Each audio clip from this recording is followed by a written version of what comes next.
Bruh, I don't get the hype. Like, this guy's saying he deserves to be in the pound for pound list, but who the fuck did you beat? You had the fucking war against the bum and Tony Harrison. Like, oh, people's gonna say, yeah, fuck the fuck up, bruv. Tony Harrison's a bum. Didn't he have a draw against a nobody the other day? Like, about 2 weeks ago, Tony Harrison had a draw against a nobody. And that's the guy that Jermell Charlo had a lost against the first time.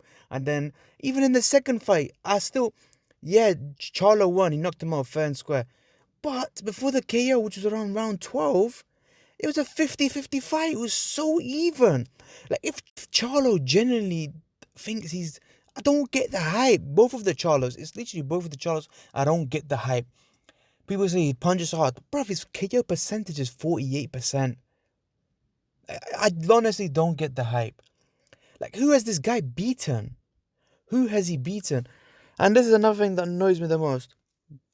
If Kell Brook didn't fight Crawford and maybe earlier, I don't know, maybe it was over the past anyway.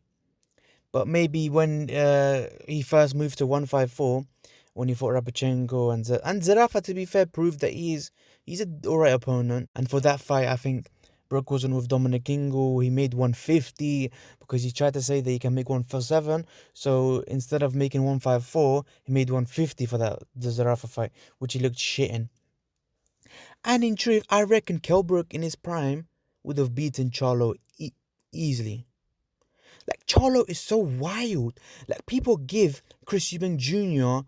a rough time by saying he's so wild. But Charlo is exactly the same. Like, if Eubank Jr. was at 154, he would be unified world champion as well. Like, I honestly don't get the hype. You have to remember, there's a reason why Jermell Charlo isn't fighting anybody.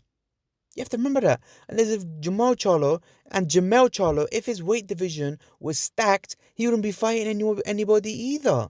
They're both made from the same blood.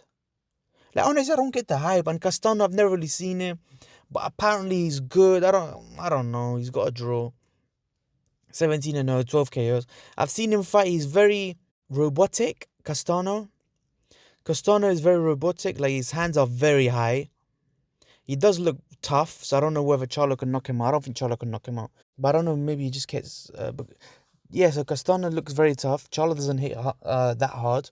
Obviously, it's alright, but not hard enough to knock someone out if they're decent level. And look, it took Charlo eight rounds to knock out the jelly belly guy. The guy who's got a chinny belly.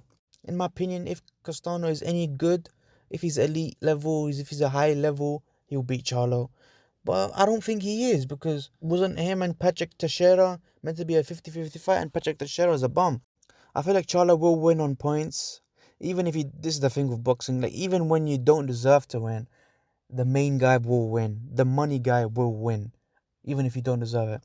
And I feel like Charlo is probably the better fighter, the better boxer. I don't know about the better boxer, because he's just wild.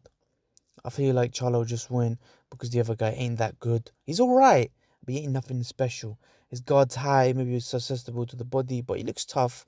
So my prediction is Charlo on points. And yeah, I don't rate Charlo. Comment down below you lots thoughts. Do you rate the Charlo brothers? Do you rate any of them? Which one do you think is better? And yeah, like, comment down below you lots opinions on the bollocks I've been talking. Subscribe, and peace.